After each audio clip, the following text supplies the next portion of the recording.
My husband, President Donald J. Trump.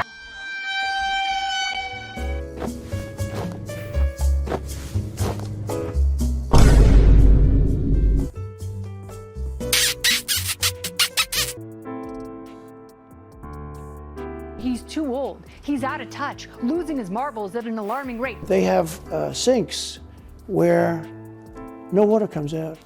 I do want to remind everybody, this is the guy that worked with the former Klansman. I will be Donald Trump's most loyal advocate to make sure his nominees go to the Supreme Court. You turn it on, no water comes out. You want to wash your hands, right? Yeah. And you've seen this, and you turn on the sink and it's very little. Melania Trump is mad, like really, really mad. And it's all because of those pesky Lincoln Project folks who made some new ads that apparently hit way too close to home.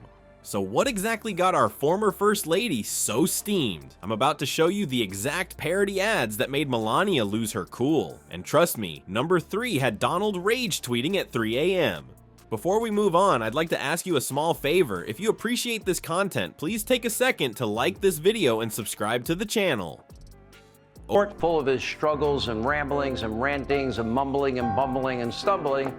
You decide. Take a look. I find it awkward. I find it embarrassing. He's really in the early stages of some kind of senile dementia. They've deliberately surrendered our border to vicious coyotes and drug smugglers. I mean, these drug smugglers, the smuggler, a smuggler! Over 98% of you watch the videos without subscribing. It costs you nothing, but it makes a huge difference to us. So did you click the subscribe button? Great, thank you so much. Now back to the video. Ever wonder how a bunch of ex-Republican insiders became Donald Trump's worst nightmare? The Lincoln Project isn't just some random anti-Trump group making ads. They're basically conducting psychological warfare against the Orange in Chief and his entire family. And boy, are they good at it. She speaks in rhyme. In rhyme?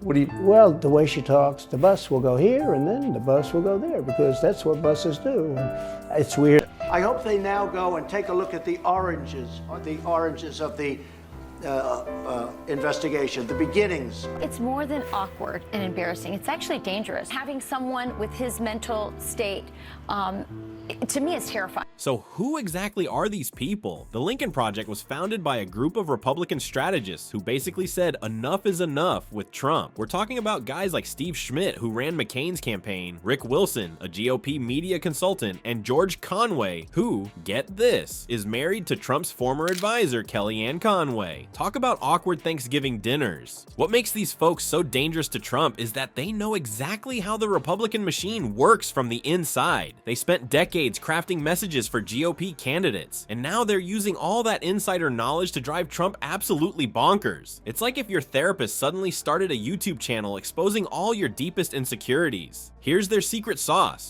He can't finish a sentence. Anonymous, really anonymous. The man doesn't know where he's going. He doesn't know where the exit is. He's not sure how to get through a speech. Mr. President, being corrupt and senile is even worse. Old, outdated, retired, elderly, aging, senile, dementia, slow, confused, idiot, ignorant, sleepy, gaff, bumbling, bad, terrible, disappointing, joke, profanity. Being corrupt is bad. While most Trump critics focus on policy, the Lincoln Project goes straight for his fragile ego. They don't waste time arguing about healthcare or immigration. They hit him where it really hurts. They mock his tiny rally crowds, question his masculinity, compare him unfavorably to Obama, and suggest he's not really as rich or successful as he claims. It's like they have a checklist of things that make Trump's face turn even more orange with rage.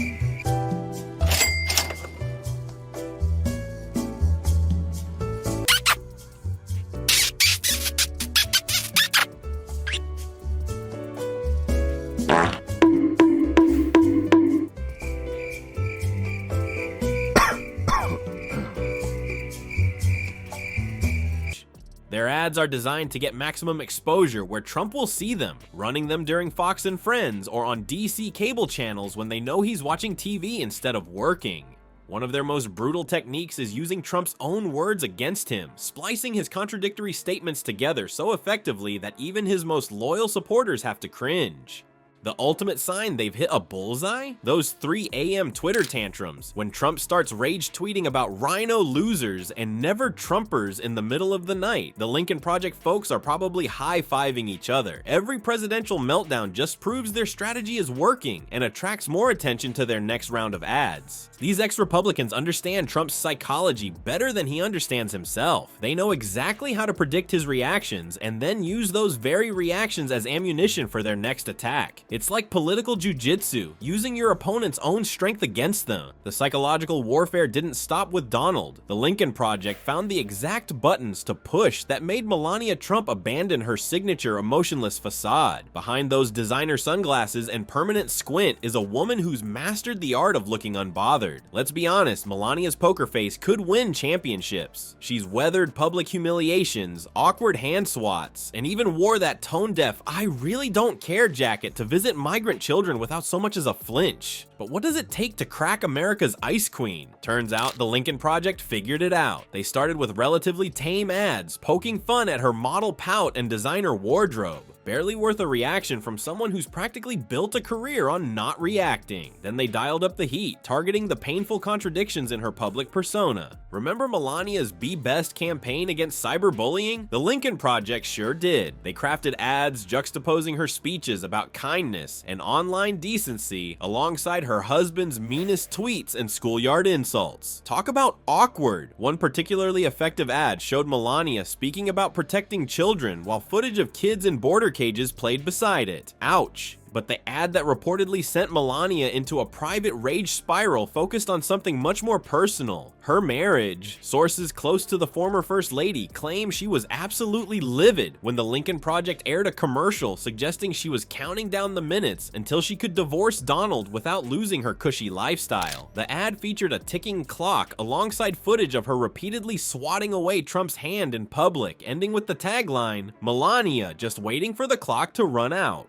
While she maintained her frozen smile in public, behind closed doors, Melania reportedly unleashed a furious tirade, demanding someone make it stop. The contrast between her carefully constructed public image and her private meltdown couldn't be more stark. It seems our unflappable former First Lady has a breaking point after all. And right on cue, Donald responded with his predictable 3 a.m. Twitter tantrum, calling the Lincoln Project loser rhinos and claiming Melania found their ads laughable, though his defensive rant suggested otherwise. Nothing says, "My wife is totally fine with this," like rage tweeting about it in the middle of the night.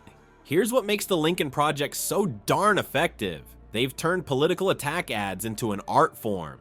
While most political ads put you to sleep faster than C-SPAN at 3 a.m., these ex-Republicans are dropping comedy bombs that actually make people share political content willingly. Their psychological warfare isn't just about making Orange Man mad anymore. The genius part, they're hitting the entire Trump family where it hurts most: their precious image. They don't waste time on boring policy debates nobody remembers. Instead, they go straight for the jugular with humor that exposes the truth. It's like watching a political roast where the comedians used to work for the guy they're roasting. The Trumps can hide behind fancy clothes and fake tans, but they can't escape when their own insecurities get turned into viral content. These ads do what 4 years of serious journalism couldn't. They make the Trumps face their own BS, and clearly they don't like what they see in that mirror. Sad.